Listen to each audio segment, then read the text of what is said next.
예수님께서 이제 제자들에게 자기 십자가를 지고 나를 따르라 이렇게 말씀하신 것을 우리가 같이 확인했었습니다. 예수님은 그렇게 말씀하셨던 그 과정 속에서 너희들이 행한 대로 갚아주겠다라고도 말씀하셨고, 특별히 너희들이 그 길을 따라갔을 때 그 뒤에 영광이 있다라고 말씀을 해주셨습니다. 예수님께서 제자들에게 이렇게 말씀을 해주셨지만 제자들은 그 말씀이 잘 와닿지 않았습니다. 왜냐하면 우리 인간은 누구나 그렇지만 내 눈앞에 있는 고난이 있을 때 그 고난이 너무 크게 보이기 때문입니다. 그래서 내 눈앞에 있는 고통과 고난을 딱 보면 그 뒤에 있는 영광이 잘 보이지 않기 때문에 그 고난 앞에서 움츠러들고 내가 가야 될 길을 때로는 포기하기도 합니다. 이것을 너무나 잘 아시는 예수님은 제자들에게 고난 너머에 있는 영광을 보여주시려고 하십니다. 그것이 오늘 본문의 사건인 거죠. 오늘 본문으로 한번 깊이 들어가 보면 예수님께서 세 제자 베드로와 요한과 야고보를 따로 데리고 높은 산으로 올라가셨습니다. 여러분 2절 한번 볼까요? 그들 앞에서 변형되사 그 얼굴이 해같이 빛나며 옷이 빛과 같이 희어졌더라. 지금 이 세 제자에게 예수님은 놀라운 광경을 보여주시는데, 일단 먼저 예수님의 얼굴이 빛이 났습니다. 완전히 변화되신 거죠. 근데 이 변화를 우린 단순히 변신처럼 생각할 수 있는데, 사실 엄밀히 말하면 그냥 변신이 아니라 예수님 안에 원래 갖고 계셨던 것을 이렇게 드러내신 겁니다. 예를 들어서 태양이 있었는데 구름이 태양을 막고 있으면 태양이 안 보이죠.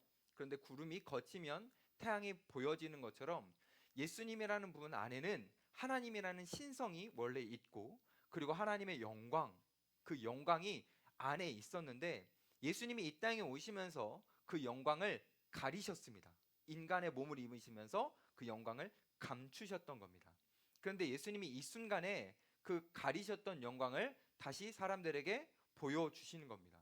그래서 해같이 예수님의 얼굴이 빛나고, 예수님의 옷은 당시에 어떤 세제로도 빨아도 될 수 없을 만큼 하얗게 그렇게 빛났습니다.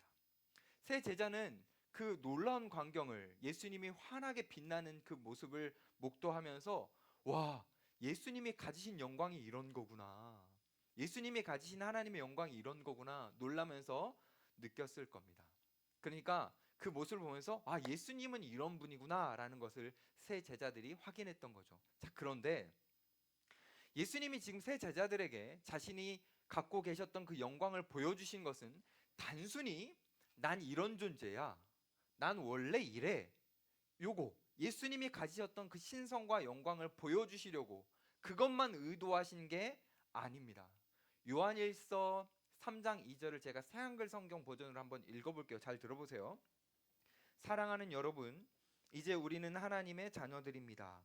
우리가 알기로는 그분이 나타나시면 우리가 그분과 같아질 것입니다. 이런 말씀이 있어요. 이게 무슨 말이냐면 예수님을 믿고 따르는 우리들도 어느 순간 예수님처럼 된다라는 거예요. 예수님처럼. 그러니까 예수님은 지금 변화산에서 영광스러운 모습을 보여주셨어요. 아, 이게 예수님의 영광이구나. 근데 사실 그것은 제자들에게 너희도 내가 말하는 것처럼 십자가의 길을 계속 간다면 그 고난의 길 끝에 너희도 이런 모습을 하게 될 거다 라고, 우리가 받게 될, 우리가 얻게 될 그 영광을 예수님이 보여주신 겁니다. 왜요? 두려워하지 말라라는 거예요. 고난의 길을, 고통의 길 앞에서 주저하지 말라라는 거예요. 주님이 우리에게 십자가를 지고 따라오라고 말씀하셨을 때 순종하면서 따라오라는 겁니다. 그 뒤에 이 놀라운 영광이 준비되어 있으니까요.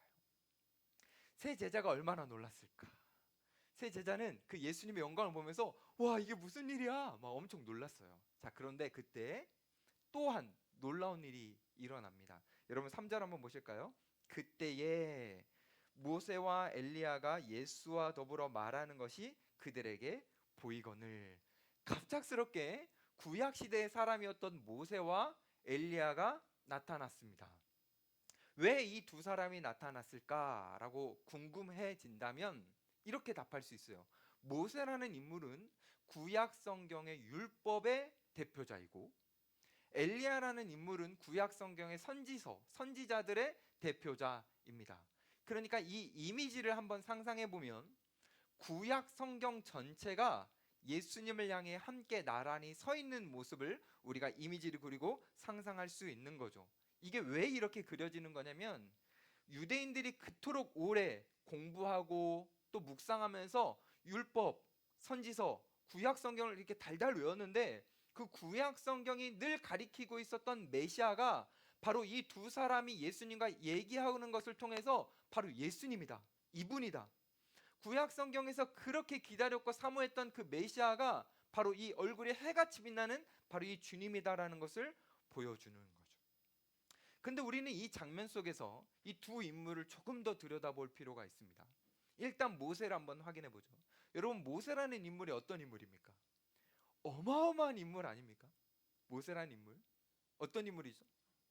40년간 그 많은 이스라엘 백성들을 이끌고 광야를 지나 가나안 땅으로 갔던 바로 그 인물 아닙니까? 그 가운데 수많은 기적들이 있었고 우리가 잘 아는 기적은 홍해가 갈라지는 기적이 있었죠. 그리고 시내산에서 하나님의 영광을 경험했기도 했고요. 그런데 여러분 그거 아시죠? 이 모세는요, 꿈이 가나안 땅, 하나님이 약속하신 그 땅 가는 거 아닙니까? 근데 모세가 가나안 땅 들어갔습니까? 못 들어갔습니까? 못 들어갔어요.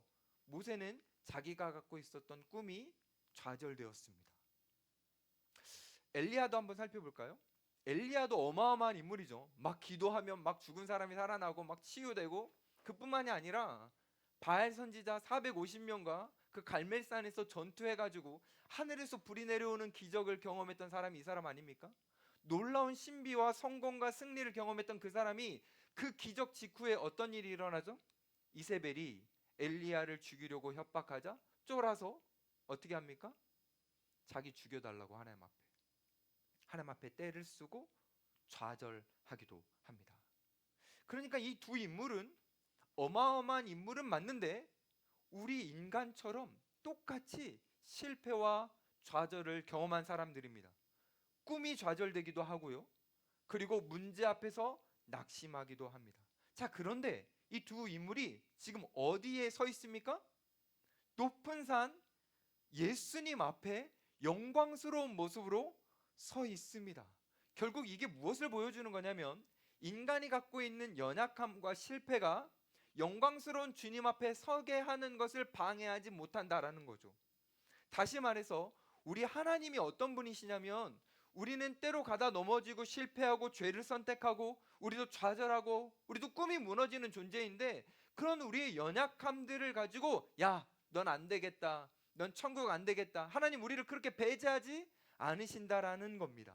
우리의 실패를 이유로 우리를 내치시는 분이 아니라는 거죠. 오히려 그 우리의 연약함과 실패를 다 끌어안으시고 우리를 영광의 자리에 이끌어 가시는 분이 바로 우리 하나님이십니다. 사랑하는 여러분, 여러분들 가운데 혹시 지금 실패 가운데 있는 분이 있습니까? 실수한 것이 너무나 커서 거기에 마음이 사로잡혀 있는 분이 있습니까? 그렇다면 모세와 엘리야를 기억하십시오. 그들도 실패했고 그들도 좌절했지만 주님이 그들을 이끌어 가셔서 예수님의 영광스러운 모습 앞에 서게 하신 것처럼 우리도 실수할 수 있고 실패할 수 있으나 주님은 우리를 포기하지 않으시고 예수님의 영광스러운 그 모습 앞에 압도적인 그 영광 속으로 하나님은 우리를 이끌어 가실 겁니다. 그러니 우리 세상이 주는 어려움 앞에, 우리의 인간적 실패가 가져다주는 그 낙심스러운 마음 앞에 우리 움츠러들지 않아도 됩니다. 때로는 여러분 가운데 예수님을 믿고 예수님을 향해 열정이 있었지만 어느 순간 그 마음이 식어져 버려서 십자가의 길을 가야 함에도 알매도 불구하고 멈춰서고 넘어져 있는 분이 있다 할지라도 다시 일어서서 주님이 우리에게 오라 말씀하시는 그 십자가의 좁은 길로 우리는 걸어가야 합니다. 우리가 때론 넘어지고 때로는 멈춰 서더라도 우리가 예수님을 신뢰하고 그 하나님의 사랑의 성품을 의지하면서 주님 앞에 나아가기만 한다면 우리가 가는 그 길 끝에 오늘 이 제자들이 마주했던 아름다운 영광, 놀라운 영광이 우리에게도 주어질 겁니다. 신비한 광경을 목격했던 제자들, 그 중에 베드로가 이제 입을 엽니다. 여러분 4절 한번 보십시오. 베드로가 예수께 여쭈어 이르되 주여 우리가 여기 있는 것이 좋사오니 만일 주께서 원하시면 내가 여기서 초막셋을 짓되 하나는 주님을 위하여 하나는 모세를 위하여 하나는 엘리야를 위하여 하리이다. 베드로는 지금 이 순간이 너무 좋았어요. 여러분 상상 한번 해보세요. 갑자기 내가 모시던 스승님이 얼굴이 막 해같이 빛나요. 그리고 막 귀로만 들었던 막 신비의 인물 모세와 엘리야가 나타나 있어요. 자기 바로 앞에 있어요. 얼마나 황홀하고 좋았겠어요. 베드로는 막 신이 난 것 같아요. 이 순간에서 벗어나고 싶지 않았어요. 이 순간, 이 감격스러운 이 감동을 계속 붙잡고 싶었어요. 그래서 뭐라고 해야죠? 초막 셋을 자기가 짓겠대요. 여기 같이 살자고 그렇게 제안을 합니다. 근데 여러분, 베드로가 지금 예수님 앞에 하는 이 제안은 심각한 문제가 있습니다. 어떤 문제가 있는 걸까요? 만왕의 왕이신 예수님을 인간이 만든 초라한 집에 가두려고 하는 거죠. 예수님이 어떤 분인데? 여러분 초막 뭔지 알죠? 초막 대략 짓는 거잖아요. 대략 텐트 같은 거잖아요. 거기다 예수님을 모시겠대요. 이 생각이 가당하게나 한 겁니까 여러분? 그런데 여러분 우리가 이런 실수를 사실 자주 합니다. 우리는요 예수님을 좋으신 분, 크신 분, 우리 막 찬양하거든요. 예수님 막 우주를 만드신 분, 영원하신 분 이렇게 막 찬양하거든요. 그런데 우리도 이 베드로처럼 우리가 생각하는 그 인식과 틀 안에 예수님을 가두려고 합니다. 예수님을 우리가 어떻게 가둘까요? 이런 식으로요. 내가 기도한 대로 내가 되어야 된다 생각하고, 내가 원하는 대로 예수님이 도와줘야 된다고 생각하고, 내가 꿈꿨던 것이 이루어지지 않거나 내가 원했던 결과를 내가 마주하지 않으면 실망하고 낙심하는 거. 그게 바로 예수님을 내 틀 안에 가두려는, 내가 짓는 초막 안에 예수님을 모시려는 겁니다. 예수님이 어떤 분이십니까 여러분? 예수님은요 우리가 짓는 초막 안에 갇혀 지낼 분이 아니신 거죠. 예수님은요 우리가 생각하는 것보다 훨씬 더 크신 분입니다. 우리가 원하는 결론, 우리가 원하는 결과보다 사실은 훨씬 더 좋은 것을 이미 준비하셨고, 우리가 보지 못하는 것을 보시면서 우리의 미래를 여시는 분이 바로 우리 예수님입니다. 그러니 우리는 주님을 향해서 주님 내 뜻대로 좀 해주십시오 라고 할 게 아니라 어떻게 해야 됩니까? 주님 뜻대로 제가 하겠습니다 라고 해야 되는 거죠. 때로는 우리가 예수님을 믿고 살아가다가 예수님과 함께 동행하다가 내 앞에 고난이 있다 하더라도, 내 앞에 고통이 있다 하더라도 이거는 내 뜻이 아니야, 내 뜻대로 다른 길로 가는 것이 아니라 그 고난 뒤에 너머에 있는 영광을 바라보면서 우리는 주님의 의도를 따라 주님이 말씀하시는 곳으로 나아가야 되는 겁니다. 우리가 이전 시간에 살펴봤었어요. 베드로는요 고난 없이 영광을 얻고 싶은 거예요. 베드로는요 지금 말하는 게 뭐냐면 이 영광스러운 순간에만 계속 머물고 싶은 거예요. 근데 예수님의 의도는 그게 아니에요. 예수님은요 산 위에 영광 안에 머무시는 분이 아니라 산 아래로 내려오셔서 십자가의 길을 가시는 분이에요. 예수님이 그런 분이라면 여기서 초막을 짓는 게 아니라 제자라면 따로 내려가야죠. 따라 내려가서 예수님과 함께 고난을 받아야죠. 근데 베드로는 그것을 원치 않았어요. 고난 없이 영광만 얻고 싶어서 그렇게 말했어요. 그러자 놀라운 일이 벌어집니다. 하나님께서 베드로의 말을 끊으십니다. 중간에 개입하세요. 그리고 하나님이 직접 말씀하십니다. 여러분 5절 한번 보세요. 베드로가 말하고 있었거든요. 말할 때에 호련히 빛난 구름이 그들을 덮으며 구름 속에서 소리가 나서 이르시되 이는 내 사랑하는 아들이요 내 기뻐하는 자니 너희는 그의 말을 들으라 하시는지라. 일단 이 상황을 다시 조금 더 상상해 봅시다. 이야기하고 있는 중에 뭐가 내려왔어요? 구름이 내려왔어요. 그렇죠? 근데 이거는 우리가 그냥 흔히 우리 한국적 사고로는 이걸 읽으면서 구름이 내려왔구나 이렇게 생각하죠. 근데 유대인들의 사고는 다릅니다. 유대인들에게 구름이 내려왔다 아주 황홀한 겁니다. 왜일까요? 구약을 보면 구름이 언제 내려옵니까? 예? 시내산에서 하나님이 임재하실 때 구름이 내려오는 거 아닙니까? 또 언제 내려옵니까? 광야에서 하나님이 특별하게 이스라엘 백성들 인도하실 때 구름 기둥이 이렇게 내려오는 거잖아요. 그러니까 지금 이 제자들은 유대인으로서 이 구름이 내려오는 것을 봤을 때, 와, 이건 어마어마한 광경이구나, 하나님이 이곳에 임재하시는 거구나 라는 것을 느꼈기 때문에 아마도 황홀해서 그 순간 얼어붙었을 겁니다. 아무것도 할 수 없었을 겁니다. 근데 그 막 몸이 막 떨리고 막 아무것도 할 수 없는 그 순간에 갑자기 하늘에서 음성이 들려지는 거예요. 뭐라고 들려졌죠? 마지막에 보세요. 이렇게 나와요. 너희는 그의 말을 들으라. 이렇게 했습니다. 하늘에서. 여러분, 사실 이 한 문장이 오늘 본문의 핵심이고 결론입니다. 잘 생각해 보면 지금 예수님의 얼굴이 변형되셨고, 그리고 모세와 엘리야가 나타났고, 하늘에서 구름이 신비하게 내려온 이유가 제자들이 예수님의 말씀을 들으라고, 그 예수님의 말씀을 들으라고 지금 하나님이 이 신비한 광경을 보여주신 겁니다. 생각해보면 제자들이 안 듣고 있었나요? 여러분 어떻게 생각하세요? 베드로와 이 제자들 예수님의 말씀 안 듣고 있었습니까? 듣고 있었죠. 아니, 듣고 있는데 왜 하나님은 들으라 하시는 거예요? 예? 뭐라고? 제대로 들으라고. 맞습니다. 귀로는 듣고 있어요. 근데 하나님이 원하시는 것은 귀로 듣는 게 아니라요, 마음으로 듣는 거예요. 그냥 듣고 예수님의 말씀, 아 이건 좋네 이건 안 좋네 판단하면서 흘려보내는 것이 아니라, 예수님의 말씀을 나의 멘토나 이런 사람처럼 듣고 내가 판단해서 이건 받아들여야지 이런 개념이 아니라, 오늘 기도해 준 것처럼 예수님의 말씀을 왕의 명령으로, 나의 주인의 음성으로 듣고 받아들이고 순종하라는 겁니다. 하나님이 지금 제자들에게 그것을 원하시기 때문에 이 신비한 광경을 보여주셨던 거예요.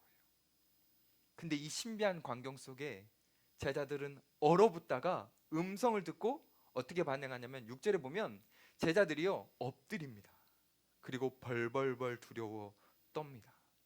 근데 제자들이 지금 두려워 떨고 엎드리는 이 반응은 이상한 반응이 아닙니다. 왜냐면요, 거룩하신 하나님을 만난 사람의 기본적이고 당연한 반응이기 때문입니다. 제가 자꾸 구약 성경을 언급해서 너무 미안하지만 우리 성경을 계속 읽어가야 돼요. 그래야 이 신약도 잘 이해할 수 있어요. 구약 성경에 보면 이사야가 하나님을 만났을 때 어떻게 하는 줄 압니까? 하나님 만났을 때 이사야는요, 하나님의 영광을 보고 그것과 비교되는 자신의 죄악됨을 느낍니다. 그래서 엎드려 벌벌 떱니다. 그런 다음에 뭐라고 얘기하는 줄 아세요? 화루다 나여 망하게 되었도다. 이걸 조금 더 쉽게 말하면 와, 나 망했다, 이렇게 말했습니다. 자, 에스겔은 하나님의 영광을 마주했을 때 어떻게 했을까요? 에스겔도 엎드려서 벌벌벌 떱니다. 그냥 큰일 났다 이 정도가 아니고요, 정말 마치 막 자기의 죄가 막 만천하에 드러난 것처럼 그 하나님의 거룩하심 앞에 섰을 때에 완전히 땅에 엎드려져서 벌벌벌 깁니다. 지금 이 세 제자도요 이것과 마찬가지인 거예요. 하나님의 압도적인 영광, 그분의 크심과 그 거룩하심 앞에 딱 서자 자신들이 얼마나 작은 존재인지를 확인하고 자신들이 얼마나 죄인인지를 확인해서 주님 앞에 두려워 엎드렸던 거죠. 이건 정말 우리 모든 그리스도인들이 마땅히 하나님 앞에서 보여줘야 될 자세입니다. 그런데 요즘 시대에 너무나도 안타깝게도 이 자세가 사라집니다. 현대 기독교는 하나님을 친근하고 가까운 분으로 계속 묘사함에 의해 많은 그리스도인들이 그분이 얼마나 거룩하고 크신 분인지를 잊어버립니다. 그래서 하나님을 가볍게 대하고 올바른 태도를 보이지 못합니다. 저도 가끔 하나님 앞에 너무 죄송하고 여러분들에게 미안한 부분이 바로 이 지점입니다. 제가 여러분들에게 하나님을 소개하고 하나님이 얼마나 사랑이신지를 강조하다가 하나님이 얼마나 공의로우신 분인지, 하나님이 얼마나 거룩하신 분인지를 제대로 강조하지 못해서 저와 여러분의 태도가 하나님 앞에서 바라지지 않는 것 같아서, 바른 태도가 아닌 것 같아서 하나님 앞에도 죄송하고 여러분들에게도 미안함을 가질 때가 있습니다. 우리가요 정말 하나님을 보잖아요. 정말 하나님이 어떤 분이신지 그분의 거룩하심을 인식하면 우리는 당연히 우리의 죄악을 보게 됩니다. 그분의 거룩하심과 너무나도 비교되는 우리의 연약함과 더러움과 추악함과 우리의 완악함을 보게 됩니다. 그래서 우리는 어떻게 될까요? 엎드리게 되는 거죠.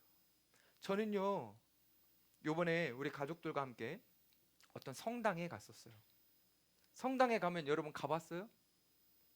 성당에 가서 이렇게 앉아 있었는데 어떤 남자가 터벅터벅 걸어오더니 이 땅바닥에 무릎을 탁 꿇고 기도를 하더라고요.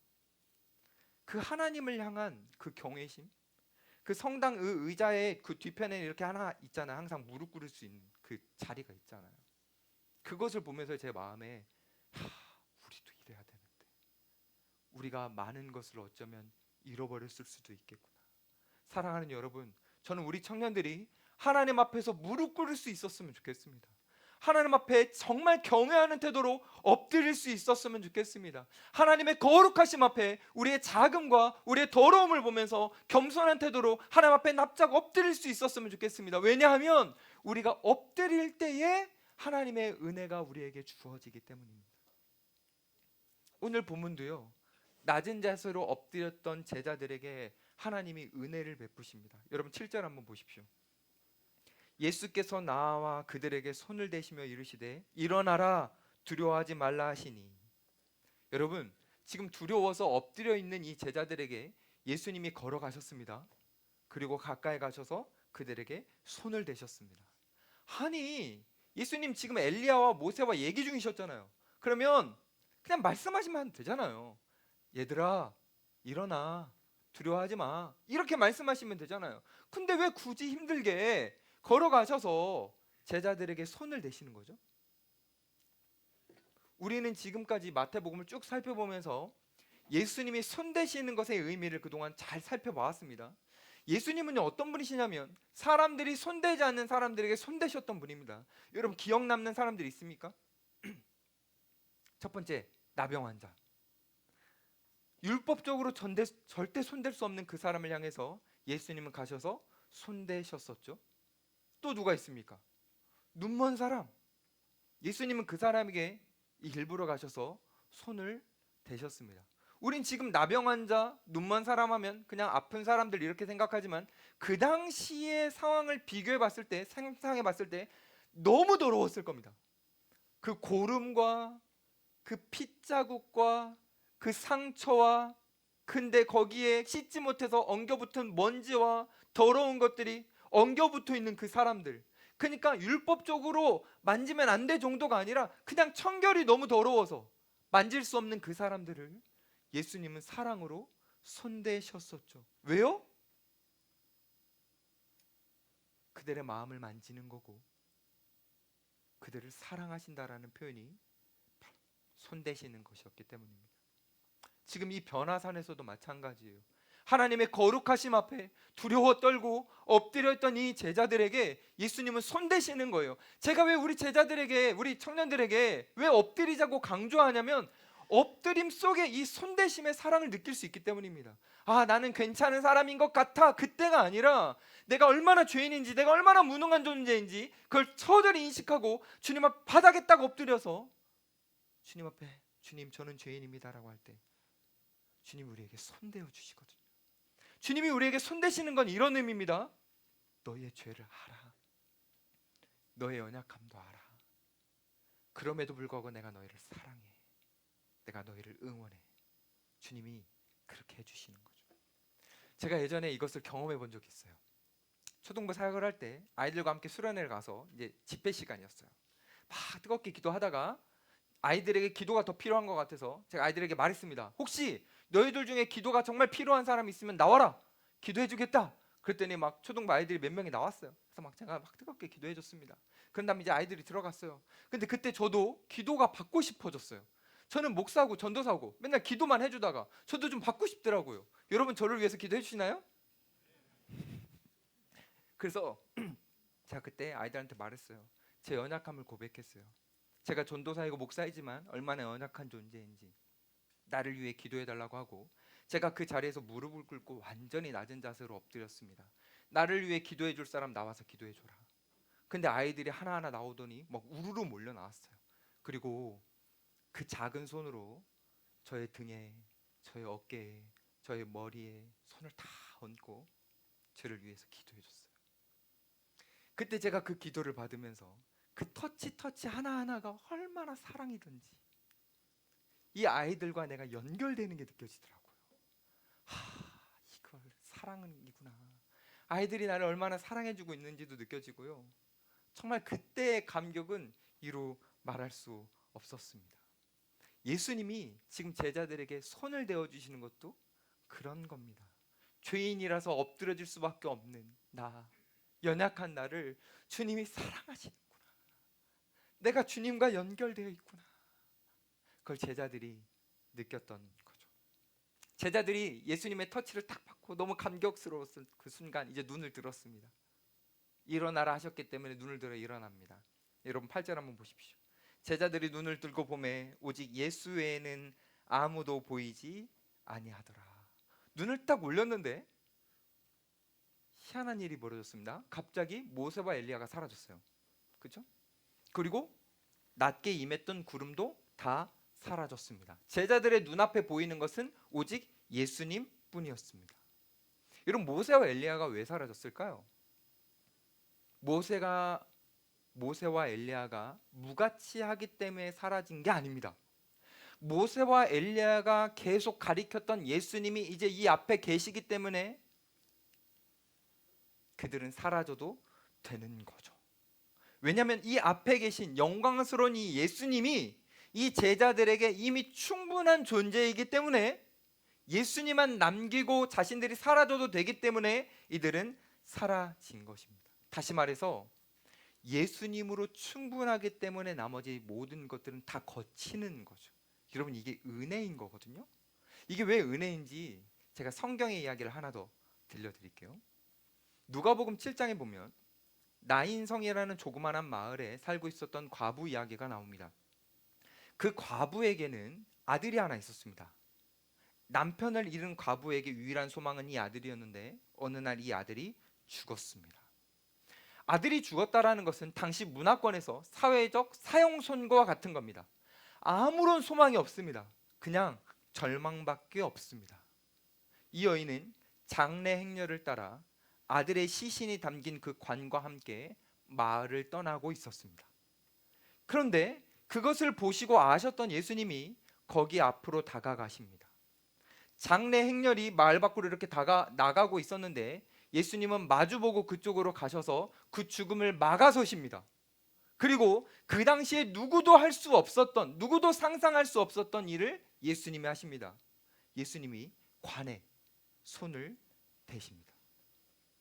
관에 손을 대시자 죽었던 아들이 갑자기 살아났습니다. 아들이 살아났기 때문에 여인은 더 이상 울지 않아도 됩니다.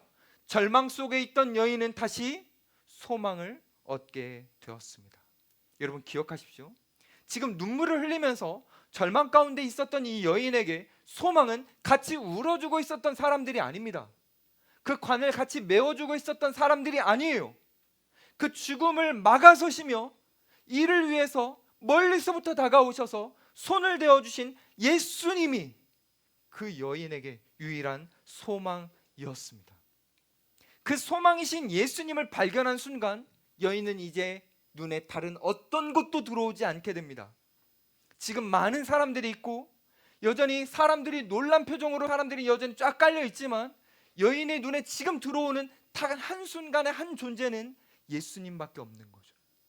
마치 예수님이 주인공처럼 보이고 나머지는 다 들러리 조연처럼 아무것도 보이지 않는 것 같은 그 시야가 바뀌는 것을 이 여인이 경험했을 겁니다. 여러분 혹시 이런 경험 있습니까?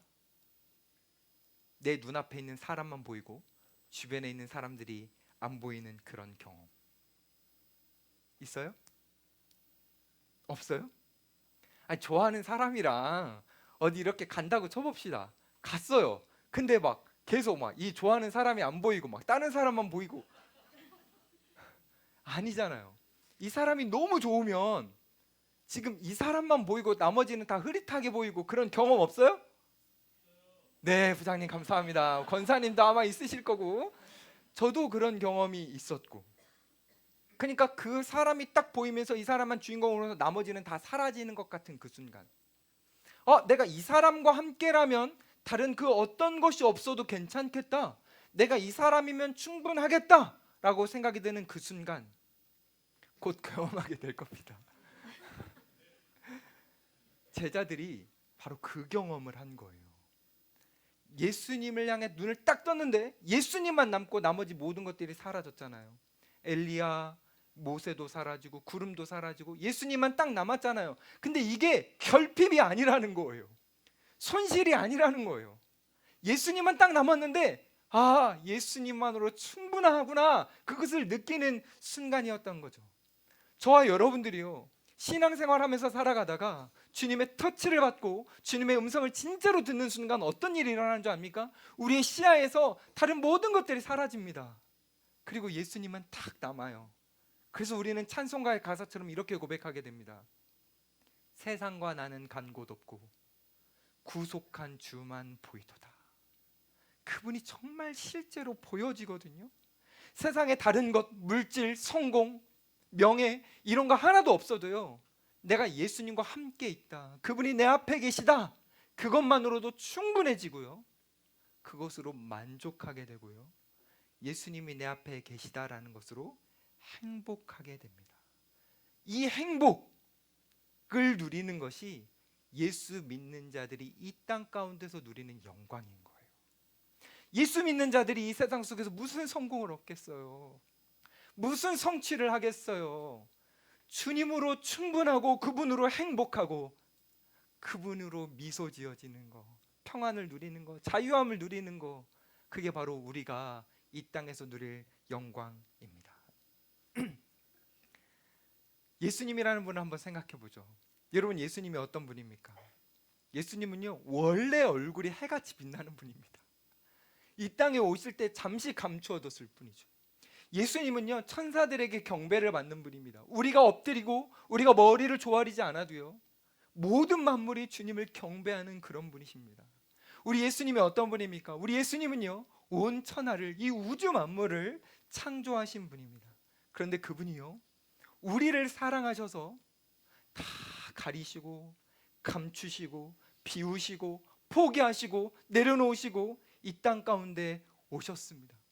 우리를 사랑하셨기 때문에 우리를 터치하시기 위해서, 우리에게 가까이 오시기 위해서, 심지어 예수님은 아기 때 그 더럽고 추한 말구 위에 누우셨고요, 이 온 세상을 만드신 그 전능하신 주님의 손을 어디에다 쓰셨는지 아십니까? 우리와 가까이 하시기 위해서 목공소에 들어가서 나무 깎는 일에 쓰십니다. 그 세상을 만드실 수 있는 놀라운 전능하심과 재능을 다 감추시고 우리를 너무 사랑하셔서 우리를 곁에서 터치하시기 위해서 모든 것을 다 포기하셨던 거죠. 그 전능하신 주님이, 우리를 사랑하시는 주님이 우리에게 손대어 주신다면, 심지어 그분이 우리를 위해 생명까지 내어 주신다면 우리 그 예수님으로 충분하지 않을까요? 그분이 말씀하시는 십자가의 길, 좁은 길, 우리도 따라갈 수 있지 않을까요? 사랑하는 여러분, 주님은 우리를 너무 사랑하십니다. 사랑하셔서 우리가 주님과 같은 영광을 얻기를 바라시고 그 영광으로 누리기를 바라시며 우리의 그 영광 앞에 있는 십자가의 길, 좁은 길을 걸어가라고 말씀하십니다. 우리가 이 예수님의 말씀을 순종하고 받아들여서 따라가면 우리는 어느 순간 환하게 빛나는 베드로와 야고보와 요한이 봤던 그 환하게 빛나는 예수님을 우리도 보게 될 겁니다. 많은 시편의 저자들이, 시인들이 그토록 고대했던, 주님 한 번만 주님의 얼굴을 좀 보여주십시오라고 고대했던 그 일이, 그 소원이 우리에게도 이루어지는 거죠. 이뿐만이 아니라 우리도 어느 순간 주님을 만나면 예수님만이 아니라 우리의 얼굴이 환해지는, 우리의 인생이 밝아지는, 완전해지는 그 영광을 누리게 될 겁니다. 그러니 이 땅 가운데 우리가 빛나지 않는 삶을 살아도 괜찮습니다. 이 땅 가운데 우리가 걸어가는 길이 좀 다른 사람이 볼 때 손해같이 여겨져도 괜찮습니다.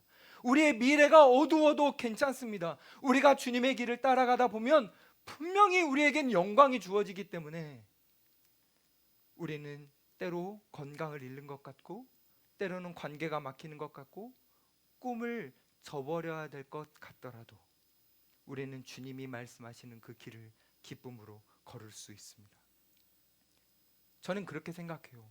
믿음으로 사는 삶이란 견디는 거라고 생각해요. 소망과 영광을 바라보면서 견디는 거예요. 근데 어떻게 견디는 건지 아세요? 사랑으로 견디는 겁니다. 주님을 사랑하기 때문에.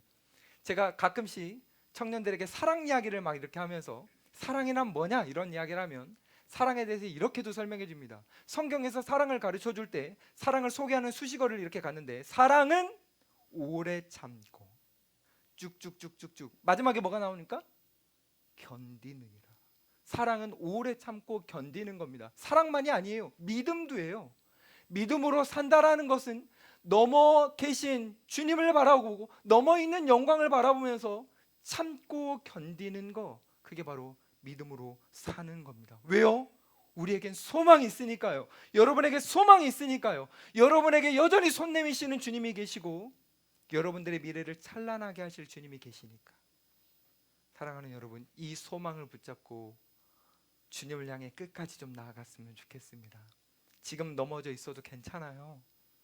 지금 그 좁은 길을 가다가요 뒤로 돌아서서 세상을 향해 가고 있었어도 괜찮아요. 돌이키시면 됩니다. 주님은 우리의 실패를 나무라지 않으십니다. 다시 돌아오기를 기뻐하십니다. 우리 모두 주님이 원하시는 그 좁은 길을 끝까지 걸어가서 여기 있는 분들 한 분도 빠짐없이 주님이 우리에게 예비하신 그 영광을 누렸으면 좋겠습니다. 제가 축복합니다로 했었어야 아멘을 했을 텐데, 그렇죠? 마무리를 좋겠습니다로 하니까 그럼 하나만 더 하죠 뭐. 아멘 하면 끝내려고요. 제가 이 본문을 보면서 사실 지웠던 건데